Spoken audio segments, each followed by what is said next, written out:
Welcome to World of DaaS, a show for data enthusiasts. I'm your host, Auren Hoffman, CEO of SafeGraph and GP of Flex Capital. For more conversations, videos, and transcripts, visit safegraph.com/podcasts. Hello, fellow data nerds. My guest today is Keith Rabois. Keith has an amazing career as a founder and senior operator at some of the most innovative companies in the last 20 years, including PayPal, Square, Opendoor, LinkedIn. He's also the CEO of OpenStore and a general partner at Founders Fund. Keith, welcome to World of DaaS. It's a pleasure to be with you. I'm excited. All right. Now, one of the things that I know that you are kind of a well-known talent spotter. What do you think are some of, like, if you're looking at someone with not a lot of experience, what are some of the non-obvious signs that that person could become a superstar? Yeah, I think everybody who becomes a superstar indexes extremely strongly and spikes on at least one dimension. So basically, people who change the world are incredible on one dimension, and there can be very different dimensions. One person might be the greatest salesperson ever, reality distortion, narrative storytelling. Some people may be the most tenacious person. Occasionally, you find the smartest person ever. Yeah. Or you find someone who just has a trait and they're in the top 10 basis points on that dimension. And then they learn how to channel that into irrational success. So that's basically what you're looking for. I was just debating this with the founder this afternoon, and she and I were brainstorming on what the other traits you're looking for. And I think it's to some extent something to prove as well. So they just will walk through walls because it's indispensable to their personality and their mission in life to be successful. And they're just not going to, there's just no excuse and nothing that's going to deter And them. how do you figure that out? How do you suss that out? It might be relatively easy to know if someone's smart or super hardworking or tenacious, but how do you suss out that drive? You can usually suss out the drive because it manifests itself fairly early in life. So even in a high school level age, you see characteristics that manifest at college, etc. You don't have to have a lot of professional experience. It tends to be something baked into your personality pretty damn early, or you go through a tumultuous, difficult experience that unlocks it. And so it's usually also very top of mind. If you talk, in an interview, sort of assessment, even coffee chat, you can pick up on there's this drive and often what the cause and driver was, but there's something to prove, basically. Something actually Sally Krawchuk taught me in 1999 when I interviewed with her, and I asked her what a common ingredient for successful people that worked with her was. She said they have something to prove. I just need to figure out what it is for each person. And is there, like, if you're interviewing young, talented people, and maybe another super successful venture capitalist is interviewing some of these same people, like, how do you spot them over them? Like, you seem to be very, very successful. I think what you're saying right now isn't necessarily like that unknown. So why are It's not that unknown. You're right. That sounds. why do This you answer. why can you find this where other people can't? You're right. You're calling me out. This is a pretty banal answer. Okay, so partially it's paying attention. So some of these people, some of the most interesting people that I've found, over the 20 some odd years of doing this, are from unusual places and unusual sources. They don't have pedigree. They went to schools like UC Davis or UCSF or University of Santa Cruz. So like very non-standard backgrounds. And you have to be open to that. B, where you intercept them can be very different. Two of the best people I've ever hired were two and maybe three best people I've ever hired were off of my soccer team. Yeah. So you have to be looking for people in strange places and noticing their potential, and not everybody does that. So even if you apply the same formula, you have to be open to looking for non-pedigreed experiences and meeting people in random environments and noticing that there might be a spark there. So if you just wait for people to show up on your doorstep, ask for meetings, that is only a very narrow pool compared to the set of people on the planet. So you want to find these interactions. I've met people during my workout program at Barry's that have turned out to be some of the most tenacious people on the planet, et cetera. So several of the people I now work with, I met through Barry's in a kind of random way, not very intentional, soccer, et cetera. So not the most standard central casting for recruiting. Secondly, the formula on the spike does take actually a lot more art. Peter, this is all Peter Thielism. Peter taught me this 21 years ago when he was running PayPal. He basically said the only way you can scale a startup is you have to find undiscovered talent, because by definition, all the large successful companies are going to try to recruit and be willing to pay more for proven talent. Yep. So unless you have a black box, anybody who's going to easily pass the Google, Facebook, Apple, whatever black box algorithm, you can't really recruit from. You have to recruit from people who are going to be deficient either in data, quality data, or be outliers on the black box algorithm that the large tech companies are going to employ. So kind of have to find data points that other companies don't know how to assess, or assess based upon lack of data. And that is also challenging for VCs or other CEOs. Lack of data can be, sort of like a blinding problem for anybody. It's a little bit like actually early stage investing, to make the comparison, is if you invest in a startup when it's just a keynote deck and a team, there's no data to look at. So you Yep. can't use data. You have to be able to make a judgment based on other things. And there's an art to that. So making judgments on people, assessing people's potential with a lot less data than is historically required by larger institutions is basically the goal. Are there traits in people that where like the average venture capitalist or the average interviewer might think this is a bug, but that trait is actually a feature? I don't know, like maybe they went to Definitely, prison definitely. or something like that, and maybe that's actually Well, a yeah, I wouldn't go feature. that way, but Yeah. fundamentally, yes. Though I think that turning a bug into a feature is a very common formulation. So, for example, I think on the founder traits, for example, I think I have this expression: only disruptive people create disruptive companies. So you have to have a screw loose somewhere to create, an iconic company. You have to see things that other people don't see, or you have to ignore things that other people think are, laws of physics. And so that tends to be people who have a bit of a sort of disruptive personality. For hiring, I think you need to have traits that sometimes are like disruptive. So some companies just won't deal with that. For example, they just don't want to deal with like the the drag coefficient of let's say a quirky personality. There's actually a great book called Quirky, which summarizes the research about why quirky people are more likely to succeed. But I'll just use the euphemistic term quirky. Another way is I don't mind people who have ego. I know lots of people write about like you're supposed to hire all these humble people and all this stuff. I've never found humility to be correlated with success. In fact, I think it's inversely correlated. In every field I've ever been involved in, law, venture, entrepreneurship, and fields that I watch from afar with interest, let's say music and sports, every successful person I've ever met has an ego. Yeah. Yeah.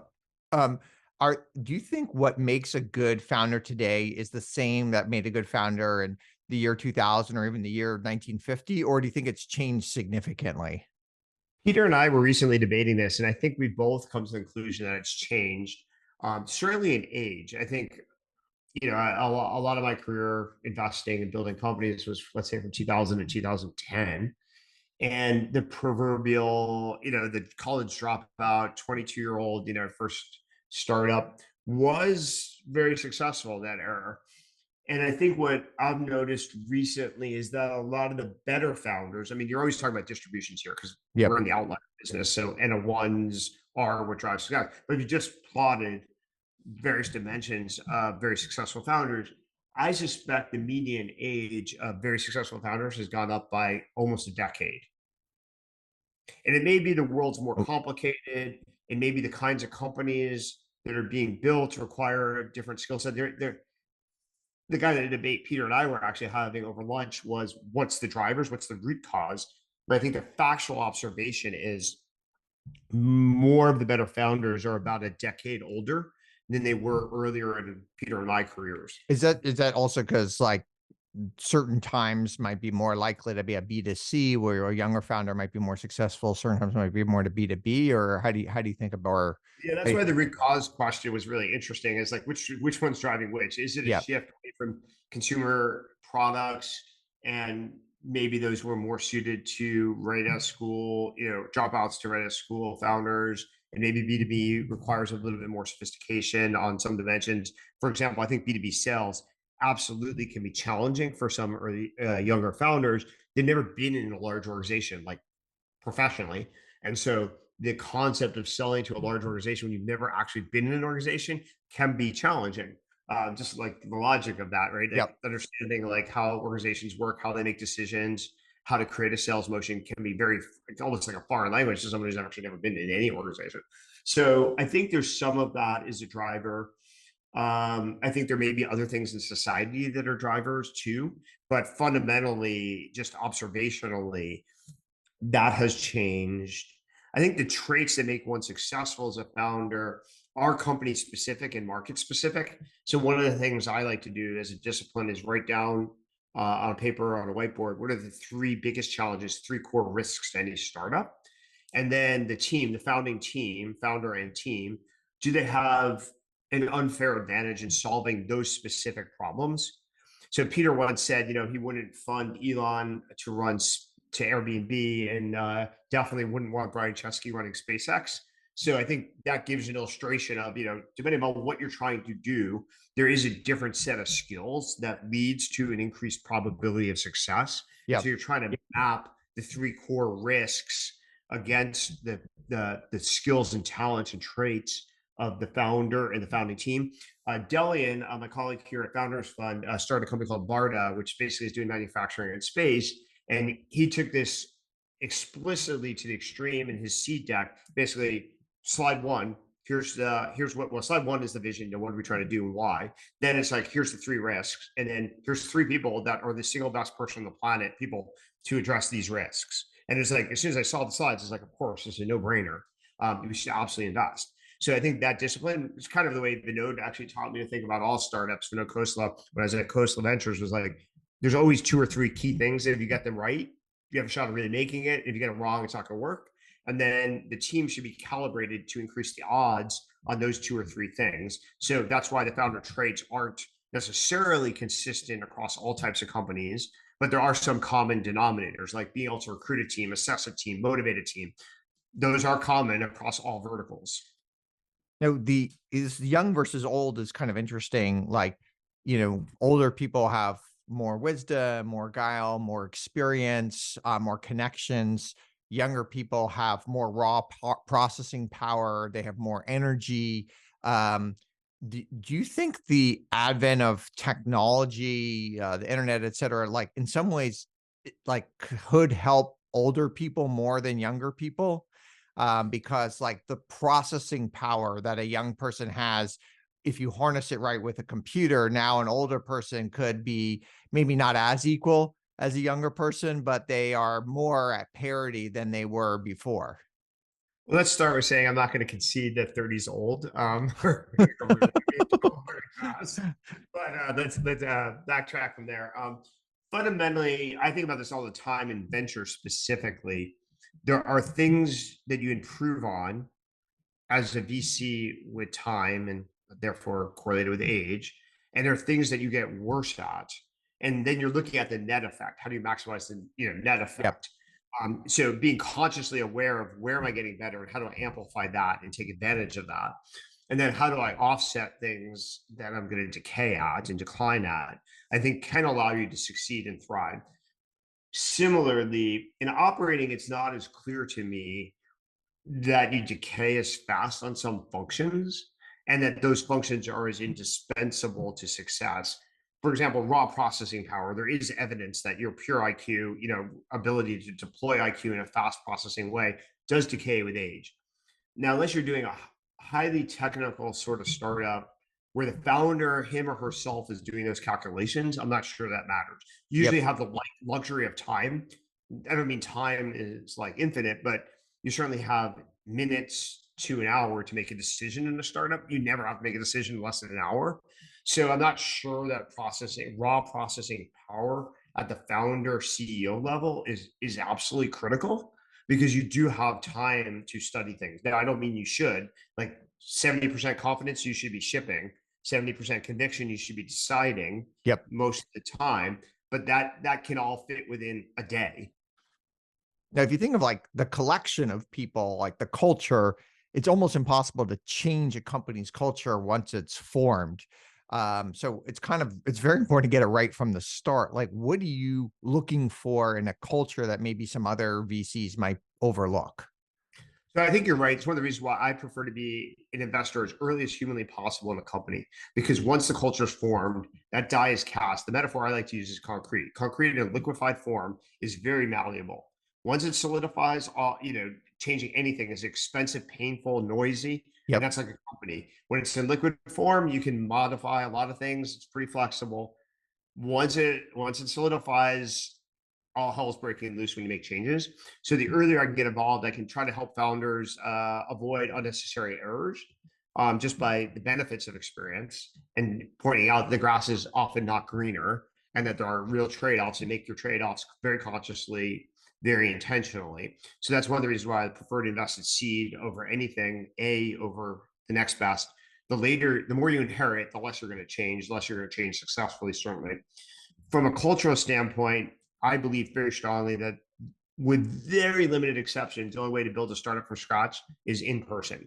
You need to learn by osmosis. If you're going to hire undiscovered talent, they need to learn their craft through osmosis. No one has proven a model to learn by osmosis in a remote environment. Unstructured learning is the hardest thing to translate to remote.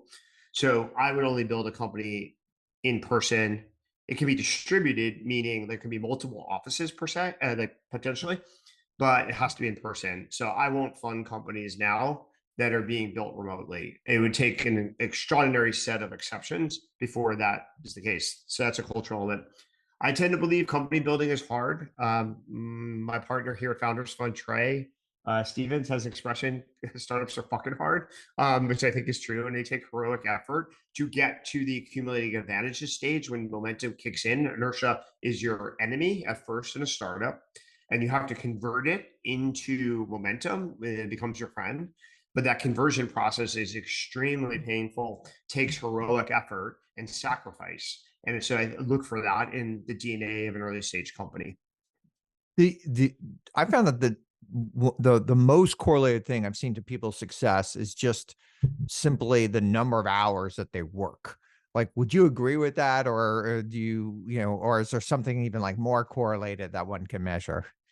Velocity of execution, I think, is a more accurate way to Velocity describe of it. execution. Yeah. Okay. Got it. If you can But measure it. Yeah. yes, assuming you can measure it, but velocity of execution, but that's going to be highly correlated with hours worked. It's Yeah. not 100% correlated, but one way you get velocity is like you just use all the time that's available and you Yeah. turn it into traction. But Yep. like velocity can apply to non-shipping things too. For example, there's a company I've been involved in since approximately 2015 called Fair, which is a it's going to be a very, very successful company. And it was a fairly counterintuitive investment at the seed stage. But I remember taking my then chief of staff, Delian, again, with me to the first Fair board meeting post our seed investment. And he immediately figured out at the first board meeting that this company was going to work. And the reason why it was actually the second board meeting the company ever had. Is the first one he attended. The reason he could discern this was everything that had been isolated as a potential problem the meeting before had already it already identified the root causes, deployed potential solutions, and had evidence on whether they were tracking within a board meeting. Yeah. Roloff That's Gupta, amazing. Yeah. my friend Roloff, who runs Sequoia, pointed this out to me at Square when he was on our board at Square. He said, like, you can tell the company's velocity is baked right away. And he said, he was giving me a compliment that Square's velocity at the time was equal to ours back in our PayPal days. And he said, like, it's amazing that velocity occasionally decays, but it never improves. And Yep. I think that's the best predictor of success for a company. But work ethic is a key ingredient to that, because there's only so many ways to create velocity. And one of the fundamental drivers is just pure effort. Now, you read a lot of books. I've actually met recently a lot of super successful people that haven't even read a book in years. Like, how correlated do you think reading is to success? I think it's highly correlated, like anything else. What's the correlation coefficient? It's probably not 0.99. Yeah. But actually, this derives from I read one of Richard Nixon's books back in the day when I was in high school on leadership. And he said every successful person in politics is a voracious reader. Even when he was president of the United States, he used to carve out at least an hour a day for reading. So I actually took this with me. I was like, if the president of the United States can carve out an hour for reading every single day, I can do it. Yeah. Yeah. You recently recommended a book. It's called The Upside of Stress. Like, why'd you like that book? So this is my favorite book ever. The reason why is, well, it reflects, truthfully, is reflecting my views on life. Like, I already believe this, that the more stress you have in your life, the more challenges you embrace, the healthier you're going to be, the more successful you're going to be, and the happier you're And going to there's this be. idea of like acute stress versus chronic stress. Are you kind of talking about more the acute or how do you think about it? Well, chronic stress is bad and does have health implications. But the biggest insight of the book is it's a mentality, meaning how you react to stress. Do you embrace it as a challenge, or do you kind of blame the world and blame others and blame external forces? And she proves this. The author is a professor at Stanford, proves this with incredibly deep research in each chapter, actually at the biochemical level, that if you tell somebody stress is good for them and they take a quiz or do an interview, for example, you can do three cohorts of people paired on demographics, backgrounds, etc., and tell one group, hey, stress is good for you. Another group, nothing, no guidance either way. And another group that stress is bad for you. The group that you tell stress is good for you will always outperform on every interview and on every standardized task. And then you can actually take blood tests and you can actually see biochemical differences in those three groups, cortisol versus other, sort of hormones and stuff. And so it's magic. So I just give this book to people and I no longer have to proselytize about why they should ignore all the stupid advice they get, because I just give them the book and all the research there. Actually, I literally have a young engineer at Open Store who just finished reading it. And, he's like, this has totally transformed my life. And this happens all the time when I recommend the book to people.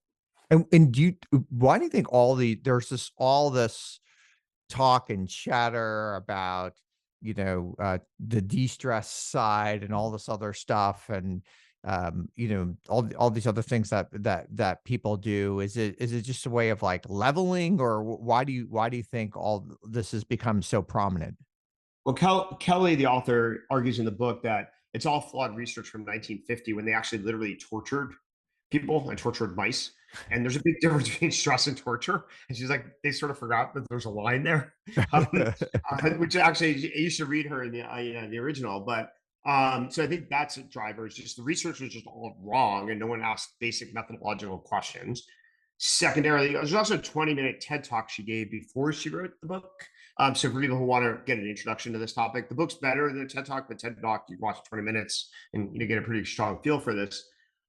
So I think that's fundamental. I think secondly, there is a societal trend towards leveling. That's why people don't like being told to work more, because if someone is just smarter than you or has genetic whatever advantages, it's easy to have an excuse why your life isn't as good as you want it to be and somebody Yep. else is outperforming you.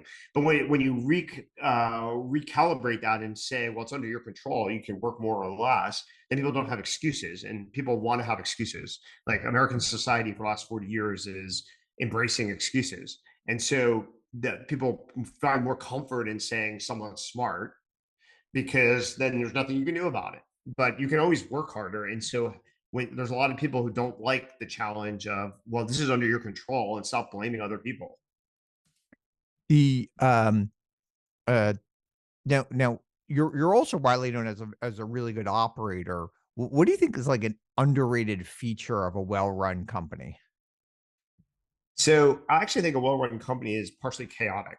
I think like innovation and process are um, inversely correlated.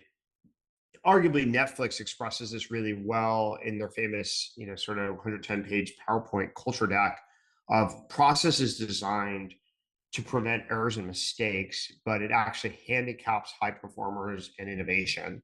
So I think a well-run company intentionally should feel like fairly messy, actually. And you're only going to really processize things that absolutely not must be zero defect and where there's asymmetric downside. And then you're only going to productize things once the innovation's locked and loaded. And then you're going to like almost like putting down a street with concrete as opposed to paving your way, as opposed to trailblazing your way through a forest.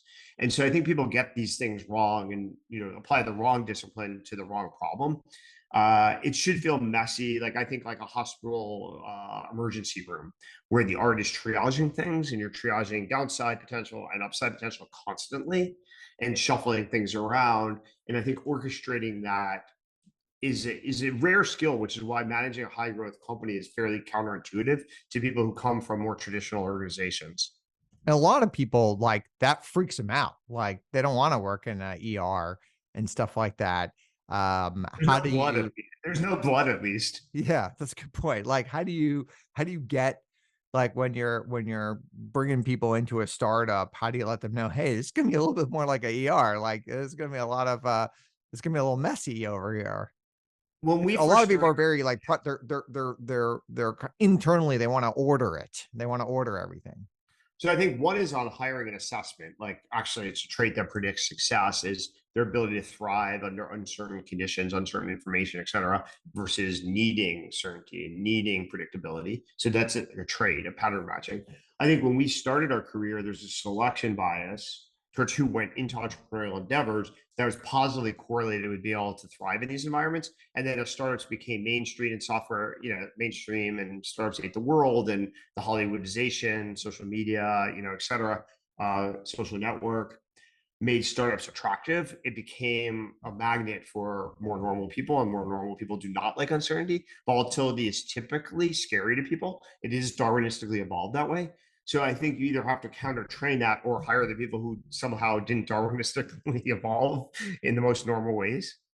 And is it like if someone went to a startup and then went like they went for at a big company and then they went to a startup, then they went back to a big company, maybe that's like a good sign they belong at a more orderly place. Whereas like someone just kept dealing with the craziness of a startup, maybe that like how would you know from in the interview or resume or something like that? It's like a kind of a roller coaster ride. Like there's people who like low roller coasters and people hate them. Yep. And a startup is a roller coaster. The roller coaster ride can even vary by hour, sometimes by day. When it gets predictable, it's like by week or by month or by quarter, but it's always somewhat of a roller coaster ride. And so there's Yeah. people who pay money to go ride roller coasters for fun, and there's people who like are terrified and throw up on roller coasters. Okay. That's really good. Um, what in my experience, like it's important that you do the really big things and the very small things, but maybe the medium things don't matter as much. Like, do you agree with that, or how do you think about those things? I hadn't really thought about it through that lens exactly before, but it does make a fair amount of logical sense to me. So obviously the most important things, the value creation comes from 10x breakthroughs in startups. But again, by definition, inertia is not your friend, time is not your friend. So you need some unlock, some like pretty radical change to create momentum. Those are tend to be bigger things. The small things, the reason why you do those and need to obsess on those is they're signals. They're Or the quality cultural signals. things, or Exactly. And they compound. So I think that those two poles make a lot of sense to me. So on the small things, you can think of the famous anecdote, of Steve Jobs looking at the circuit boards yeah. inside, the Mac that couldn't be opened by the consumer. Signal, just like quality and discipline, and actually the kinds of things Apple needs to stand for actually do require those signals. So not crazy, but a very small thing, very detail obsessive. It's like crafting everything. I like another book called The Score Takes Care of Itself by Bill Walsh, or Yeah, great published book. under his name. That explains why the small things add up and compound. And so I think the idea of ignoring the mid-range stuff actually does make some sense as I chew on it. Like, look, there's only so much time in the day. There's only so much energy you have. It's kind of fixed. So you have to channel it somewhere. So I think channeling on the asymmetric stuff, upside potential, downside potential, and on the small things that compound does seem like a reasonably good allocation for 80% of your energy. Now we're in a much tougher macro environment today than we've been in a long time. Like, how do you think founders should navigate that, and how do you think they should be acting differently? Well, fortunately, this is one of the areas where I think the benefits of experience does kick in, has enabled maybe me to be a better advisor or consigliere to founders, which is understanding that things are not always up and to the right, and the cost of capital can change and isn't always doesn't always have a marginal cost of zero, it isn't always freely available, et cetera, et cetera, et cetera. So I tend to normalize. I'd say most of my advice over the last 23 years is very consistent, which is there's certain ways to do things. There's certain ways to measure the success or efficacy of them, and that doesn't change. So, for example, I happen to be obsessive once you get into product and financial metrics stages of companies about payback. The time on a CAC to pay back to Yep. me is an absolute barometer, and my standards haven't changed in 23 years. They're the same; they've always been. Whether or not other people agree with them, I actually don't care. Like I have a strict set of rules about what's great, what's acceptable, and what's bad, Yep. and so you just normalize that.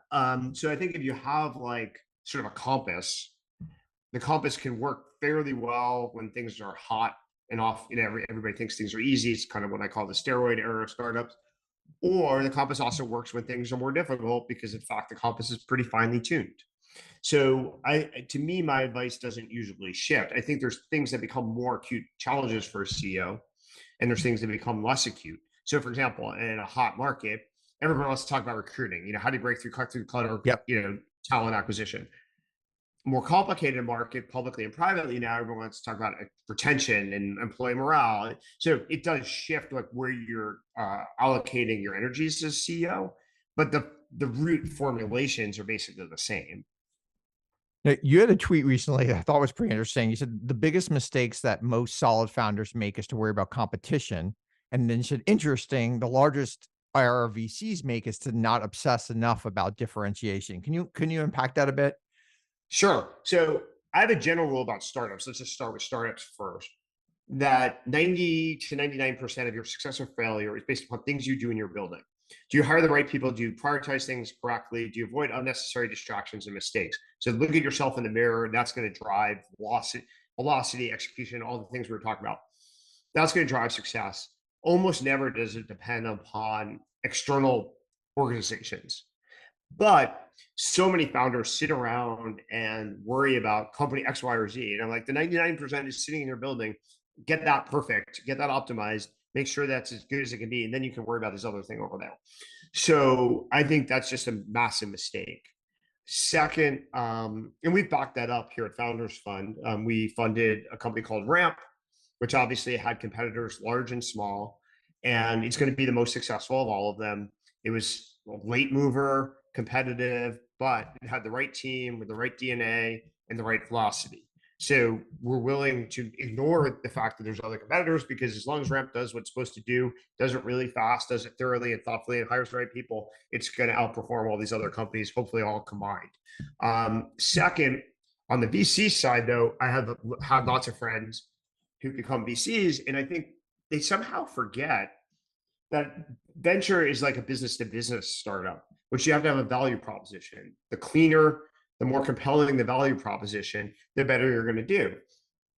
And so I think VCs sometimes forget that you do need a value proposition. And just like a business to business startup needs a value proposition that cuts through the clutter, has a low CAC, high payback, so do VCs. So being able to Essentially, answer you the can't just question, like sell a product that's money because like yeah, that's not differentiated enough. You have to actually sell like a real product that somebody would want to buy that's different than other people could sell. like why me or why us comes Yep. down to this venture. And if you get that right, then you can do pretty well. But I think surprisingly, people we know, mutually know, who were talented in startups become VCs and totally forget this. Yeah. Yeah. They're not creating a product. Yep. Or not be able to communicate. Even if you don't create it, you need to be able to communicate and frame it at least. Yeah. In fact, like, I mean, really, very few, most VCs are just a collection of people. They're not actual companies. And many times they're not even teams. Like the people don't even like each other or even work together. They're just like, it's like they kind of separate the money there. It's a little bit, it's very, very different than a typical company. Yeah. So the closest metaphor I've found for this is a well-run venture firm is a little bit more like baseball, which there is a team aspect to it, a brand, like generally the financial success flows through, to the team, et cetera. But every player on a baseball team has very individually specific metrics Yeah. that absolutely tell you how good a player is. And you can use advanced stats or like basic stats, whatever you prefer. But there are empirical and very statistically sound ways to measure the efficacy of any baseball player. And that's true of a VC too.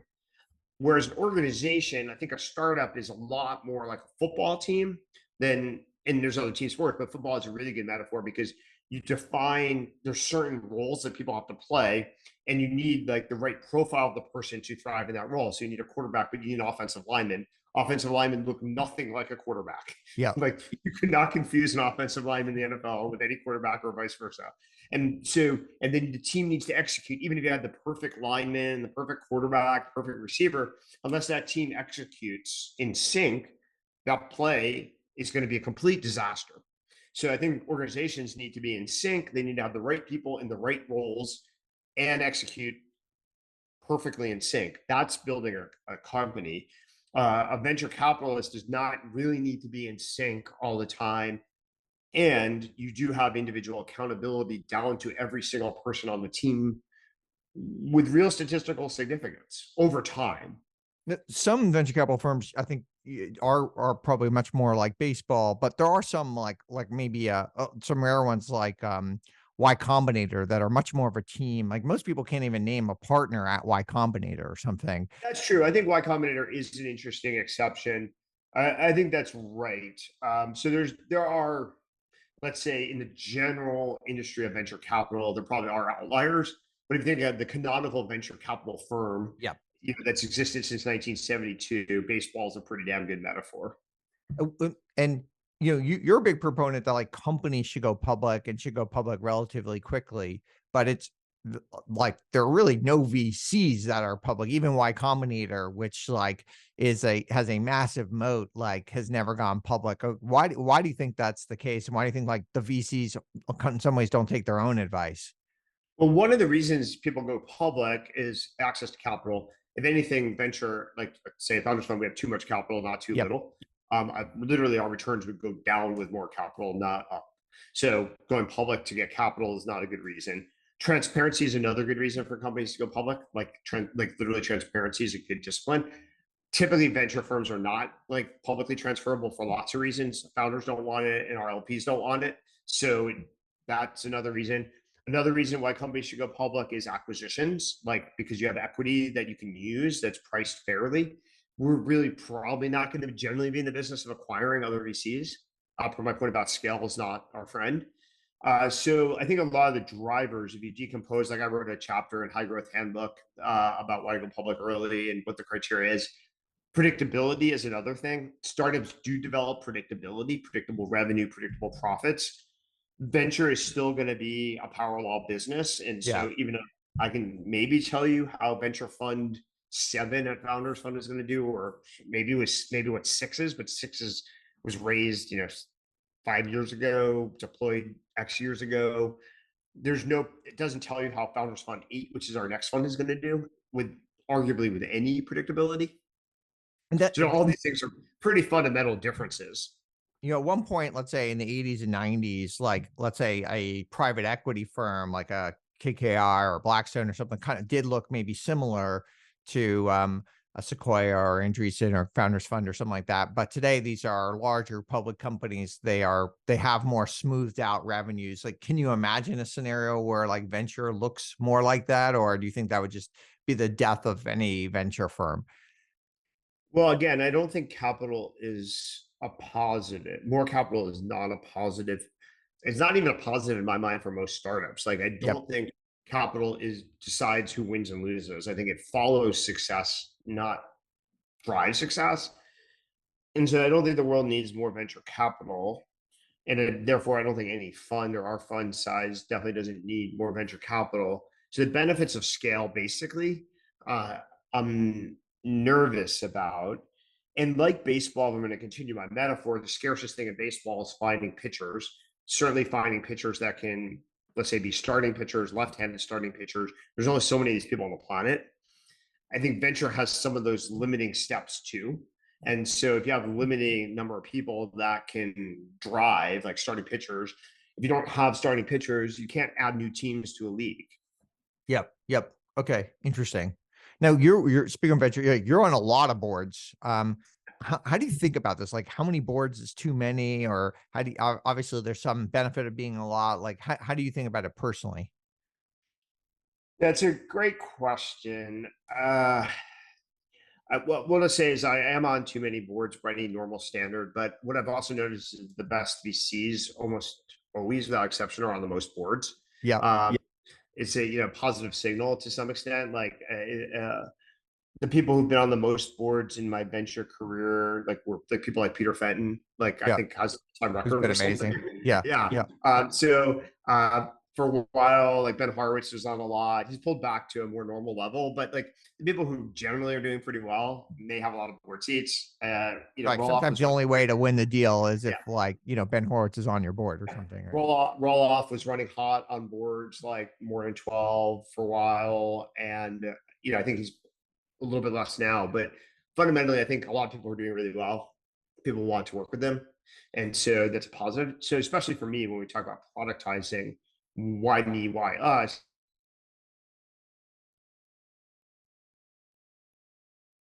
increase the probabilities of the company's success by mostly serving as a consigliere. And there are other ways to effectively serve as a consigliere than serving on a board, but it's by far the best way. Because if you lack enough access to information, context, and access to people, it's really hard to dispatch advice wisely. Like any good founder should be able to decide 99.9% of things by him or herself. And so you're only adding value at these very, very, very key moments and key decisions. And if you lack visibility into how the company's really doing at a granular level, people, processes, or lack thereof, and metrics, it's you shouldn't be able to coach a founder very easily. You shouldn't be able to walk in a door in a random company and provide like advice that's useful unless you have a lot of visibility. And so I think a board is a good forcing function. It is not the only way to do it, but it's a pretty damn good default. Now, I've heard you talk a lot about how the things in the tech world have been made unnecessarily complicated, and you're kind of particularly good at like zeroing through the noise and finding like one or two signals that are most important. Like, what's the secret of doing that? I was brought up and raised, I guess, that most good things are simple. Like the complexity basically means you don't understand it. Like think physics, equals MC squared. It's Yeah, like Einstein's like the master of this. It's like the most revolutionary thoughts are typically very simply expressed. And people, when you don't understand the phenomenon, you don't understand the world, you resort to all these complex manifestations. It happens in law, which I used to practice. The more complicated the argument, the almost sure highly correlated with being wrong. yeah. Very, very simple principles tend to work really well. Congress shall make no law, et cetera. So I think that I'm always craving like, what's the fundamental driver? What is the root cause? What drives everything? And being able to find it allows you to clarify other people's thinking. This actually derives from high output management. Andy Grove's, Bible, the canonical Bible on how to run a startup. Is every simplification step makes the team 30% more effective. I'll give you a sports metaphor since we've been going down that direction. Sometimes when a new defensive coordinator inherits an underperforming defensive unit in a football team, they will actually simplify the reads of the linebackers, and the players start playing faster because they just have less conscious decisions to make. And Yeah. they look, you can actually literally watch a film of a defensive team, and they will look faster on film. And they haven't changed the players. They haven't learned to run faster. Like you can't really improve your 40-yard dash time quickly. And there's just like less mental complexity. It allows the players to read and react, and they look faster. Now there's trade-offs. There's a reason why some schemes are more complicated. Jim Harbaugh did this with Alex Smith as well when he took over the Niners, and Alex Smith became a very top-tier quarterback, at least for a while, where he'd been massively underperforming out of college at Utah. And basically what Harbaugh did, simplifying, was he didn't allow Alex Smith to audible anymore. He basically said, I don't want you thinking too much. I'm just not going to let you audible so you don't have to think. Just go to line of scrimmage and run the play. And all of a sudden he became like a, all pro quarterback and took the Niners, basically the Super Bowl. So like, I think simplification in all fields is a really good thing. There's an art to it, and there's always excuses of why you can't. But when you can do that, you can operate really fast and you can prioritize really well, which is the art of building a company. Yeah. Interesting.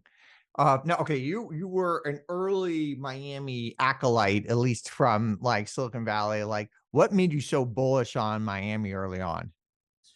Well, I had a simple set of criteria, which is I wanted warm weather, international airport, some version of a cosmopolitan mix of like shopping and cuisine, and a Barry's boot camp, and like in America, with coupled out with a reasonable tax rate of, let's say, 4.5% or below.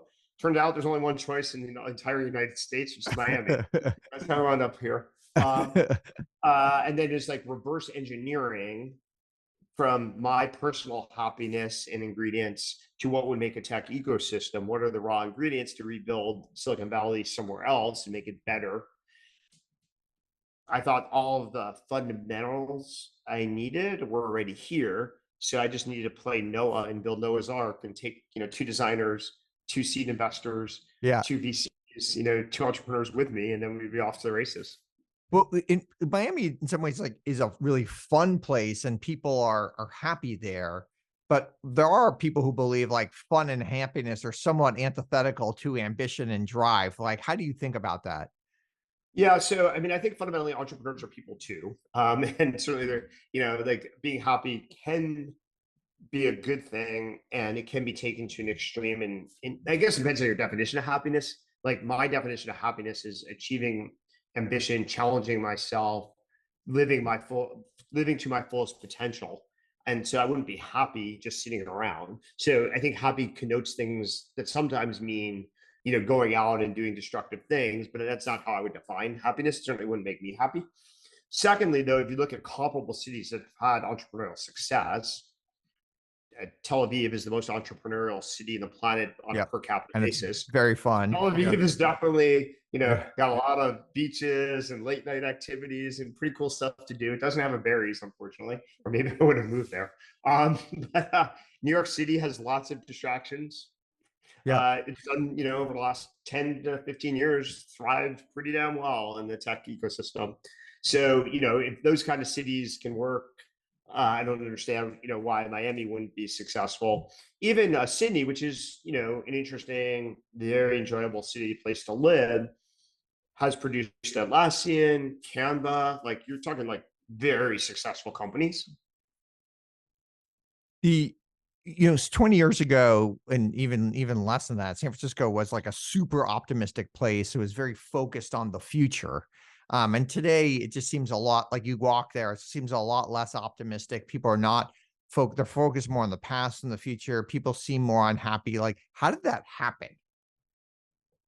Well, I think part of the mystery is explained by San Francisco was never the driver of technology. You know, it was only post 2010 that San Francisco was relevant in the technology world. Yep. Yep. It was the Bay Area and the South Bay that really drove technology from, call it, 1954 to 2010. And so I think San Francisco was kind of an odd fit in the technology landscape anyway. And then the politics and the intellectual bankruptcy of the politicians and ideologies in San Francisco just retarded whatever tech could thrive there. And it was pretty obvious as early as 2017. Patrick Carlson, actually of Stripe, tweeted this in 2017, said, paraphrasing, but pretty close, unless San Francisco reverses course, it's going to destroy the greatest economic engine ever created. And it's October 2017. So it was pretty obvious that San Francisco was intentionally ruining tech. Yeah.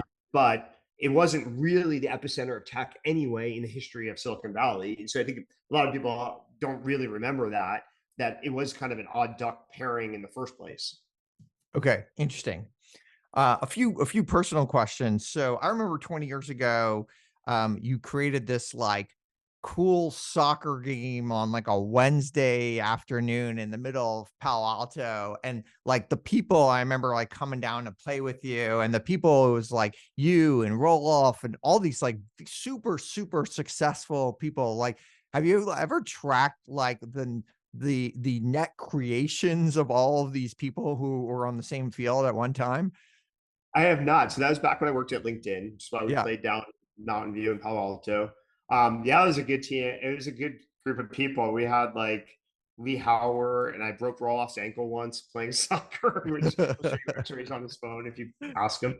But we had like really good people. We had a Jamie Templeton back from our PayPal days. Obviously lots of engineers from LinkedIn who produce an immense amount of value. Um, Occasionally, yeah, there's probably people I'm forgetting about. I actually got a random email from an Australian guy who used to play with us. We had some cool designers who've done some interesting things. Actually, I should go back and look at that list. There's probably more people I'm forgetting. Maybe it's better than the PayPal mafia, actually. Yeah, right. The old soccer mafia. Yeah. Now you're also very well known as like for like in fitness, health tracking. Is there a sense like people they're tracking so many metrics nowadays and they're tracking their V2 max and this and that, the other thing? Is it like is it important to track like these hundreds of metrics, or is it like two metrics that are like the most important thing that we should be thinking about? Yeah, I per my point about simplicity, I think you need to isolate down to a very small number of metrics. Or if you, I'll try to optimize everything, you're basically optimizing nothing. Yep. It's kind of a simple way to state that. But fundamentally, so what I track is my 2 minute heart rate recovery, which I think is the single greatest signal of your general health. And then secondly, I track my sleep. And I do care about the total sleep, but I also care about the stages, REM sleep versus deep sleep. Everything else is more of a detail. I do look at what's called HRV, which is heart rate variability. That's probably for most people too much. It works for me because it allows me to know how aggressively I should push myself on any one day. So will I do 1, 2, or 3 workouts? Sort of is based on my HRV to some extent. But that's way too much nuance. If you just know your 2 minute recovery and your improvement or degradation And of that, how do you track 2 minute recovery? Like, how does it work? Do you have to like do unfortunately, like some Apple, super high yeah, interval first and then exactly. So Apple Watch will track it automatically for you if you put it in workout mode. But you basically want to go pretty high, like something challenging. So like a sprint and then stop and see how much you recover in 2 minutes. Or you could do something like and squats or squats to press, like press weights above your head as you're finishing your squat. That'll get you a pretty good 2 minute recovery calculation as well. so you do something super hard like a sprint, and then you just like rest for 2 minutes and see where your heart rate shows up. Exactly. You Okay. could rest or you could stretch. You don't have to strictly like not move, but just Yeah. recover. So like a hill sprint would be awesome. Like if you want to do like back in their soccer days, the best way to train for soccer is probably hill sprints. Yeah. So you could do 4 hill sprints or 5, and then see what your 2 minute recovery is. Or you could do like a hidden training hit program for like 45-minute class. You, you can play basketball, but you want to make sure that you start the measurement when you're still finishing at the peak, or it'll be, a little bit artificially distorted. Yeah. Interesting. All right. Last question we ask all of our guests. What conventional wisdom or advice do you think is generally bad advice? There's obviously a long list. You can start with the stress, avoid stress stuff. I don't have a shortage of that. I may write a book about this. That'll probably be the topic of the book will be something like everything you're told is wrong, everything you're taught is wrong, sort of thing. So I have a lot of views that people are taught that I just fundamentally disagree with. But the stress one is probably the most widely distributed belief that is fundamentally at odds with being happy, healthy, or successful. Interesting. Okay. I think I would agree with that. All right. Thank you, Keith Rabois, for joining us on World of DaaS. It's been awesome. I follow you at Rabois, Rabois at Twitter. I encourage our other listeners to engage with you there. You are a prolific Twitter. One question, like, is it correlated or is Twitter use correlated or anti-correlated to success? For CEO, I think it's anti-correlated, honestly. I don't know if I was not a VC, if I would be tweeting as much. And so I do think it matters what you do for a living and various like things like that. Back in my Square days, for example, I would only tweet about Square or sports. Yeah. When as a VC, you have more time, you're doing marketing, there are entrepreneurs on social media, et cetera, blah, blah, blah. But for a CEO who wants advice, I'd be tweeting less and probably much more about the company Yep. only. Yep. That makes sense. All right. Amazing. Great too. This has been awesome. Thank you so much, Keith. Pleasure to be with you. Thanks for inviting me.